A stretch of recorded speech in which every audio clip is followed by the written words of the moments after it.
Hello my dear learners, मैं मीनाक्षी बजाज आप सबका वेलकम करती हूँ अपने चैनल पर। मुझे उम्मीद है कि आप मेरे चैनल को सब्सक्राइब कर चुके हैं और रेगुलरली सारे वीडियो लेक्चर्स को देख रहे हैं। आज हम डिस्कस करेंगे कॉन्फ्लिक्ट मैनेजमेंट की सीरीज में 7th पार्ट, जो कि है ऑर्गेनाइजेशन लेवल कॉन्फ्लिक्ट। टॉपिक को इंटरेस्टिंग बनाने के लिए बहुत सारी एग्जाम्पल्स आज के लेक्चर में इंक्लूड की गई हैं। तो आइए स्टार्ट करते हैं डिस्कस करना आज का टॉपिक। माय डियर व्यूअर्स, ये डायग्राम हम पिछले वीडियो लेक्चर में भी देख चुके हैं क्योंकि हमने डिस्कस किया था ग्रुप लेवल कॉन्फ्लिक्ट। आज हम डिस्कस करेंगे ऑर्गेनाइजेशनल लेवल कॉन्फ्लिक्ट, जो कि 4th लेवल है। तो आइए स्टार्ट करते हैं इसको डिस्कस करना। मुझे उम्मीद है कि आपने पिछले सारे लेक्चर्स ध्यान से सुन लिए होंगे।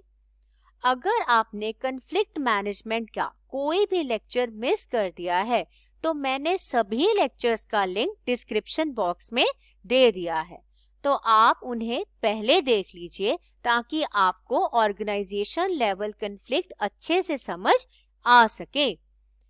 मीनिंग डिस्कस करेंगे हम सबसे पहले।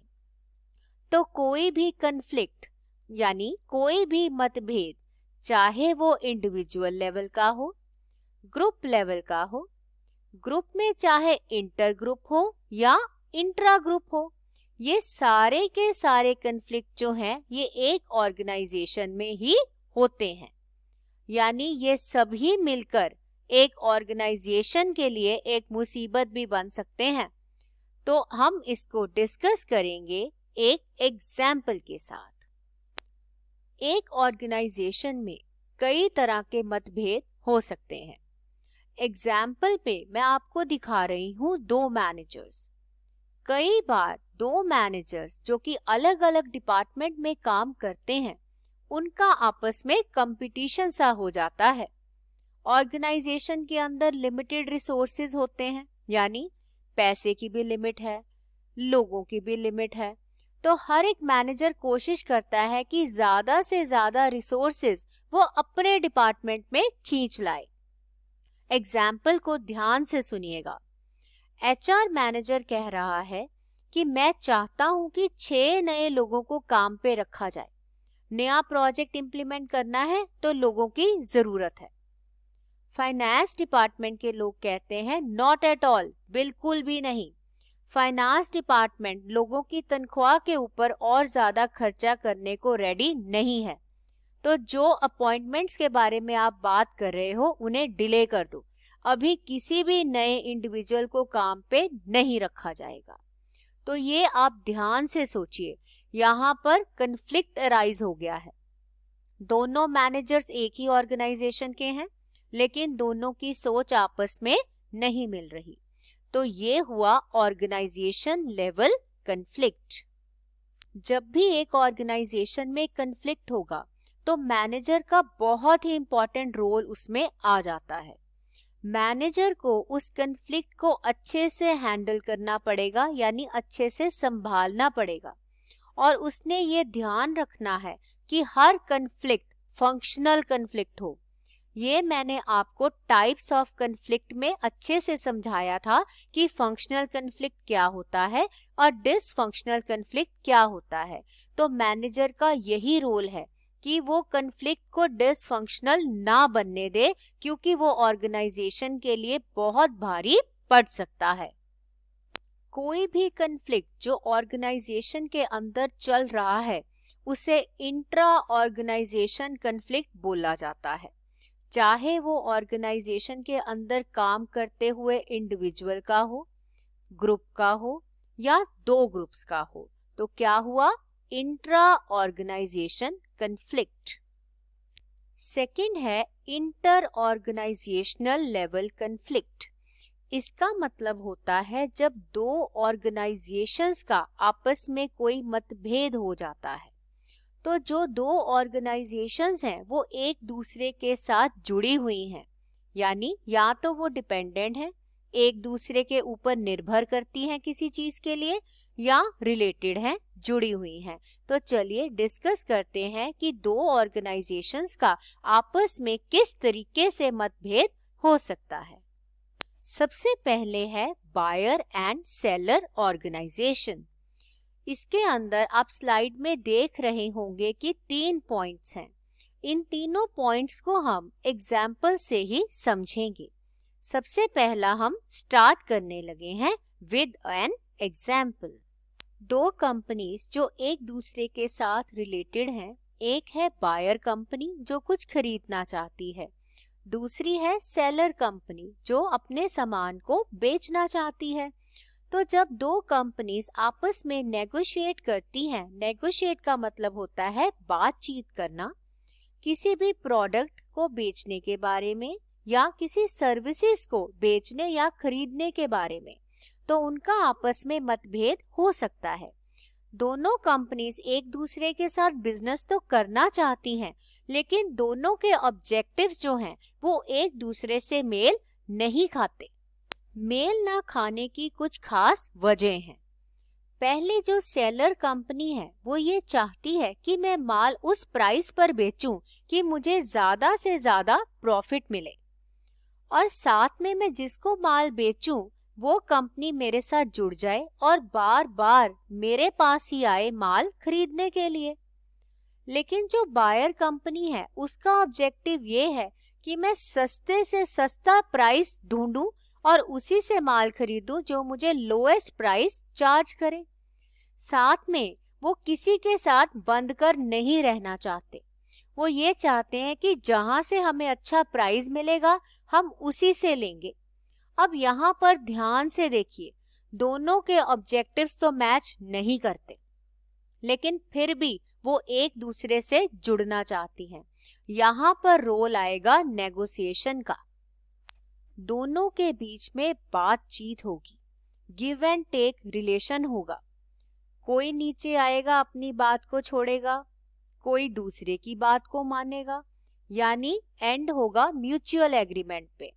जब तक बातचीत चलती रहेगी, मतभेद चलते रहेंगे, वो होगा कन्फ्लिक्ट। लेकिन जब उस कन्फ्लिक्ट का पार पा लिया जाएगा और म्यूचुअल एग्रीमेंट आएगा, यानी आपस में सहमति बनेगी, तो कन्फ्लिक्ट दूर हो जाएगा।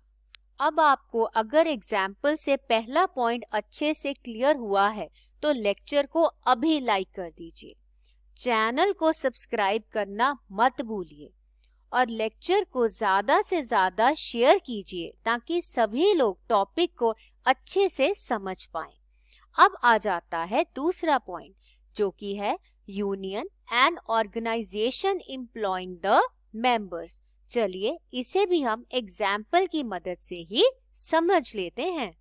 कई बार ये देखा गया है कि जब कंपनीज एक ही तरह के एम्प्लॉइज को काम पे रखना चाहती हैं तो उनका आपस में कंपटीशन हो जाता है कि ज्यादा अच्छे लोग मेरी कंपनी को ज्वाइन करें। एग्जाम्पल पे मैंने ये डिस्कस किया है कि एक बार एक नई कंपनी मार्केट में एंटर करती है और जब वो एंटर करती है तो वो स्किल्ड वर्कर्स यानी जिन लोगों को काम आता है उन्हें अट्रैक्ट करने के लिए ज्यादा तनख्वाह ऑफर कर देती है। उन्हें ये लगता है कि मैं सीखे सिखलाए लोगों को काम पे रखूं और दूसरे बिजनेस में से उन्हें खींच के ले आऊं, उन्हें ज्यादा तनख्वाह देकर। इसका रिजल्ट क्या होगा? यहाँ पर आ जाएगा दो ऑर्गेनाइजेशंस के बीच में कन्फ्लिक्ट। एक तो नई ऑर्गेनाइजेशन है जो लोगों को लेके जाना चाहती है और दूसरी है पुरानी ऑर्गेनाइजेशन जहां पर ऑलरेडी लोग काम कर रहे हैं। वो उन्हें रिटेन यानी उन्हें अपने पास ही रखना चाहते हैं क्योंकि वो उनके वैल्यूएबल एम्प्लॉइज हैं जिनको काम आता है, लेकिन वो इतनी ज्यादा तनख्वाह नहीं बढ़ा सकते, तो लोग काम छोड़कर चले जाएंगे। इस तरीके से दो ऑर्गेनाइजेशंस के बीच में कन्फ्लिक्ट हो सकता है।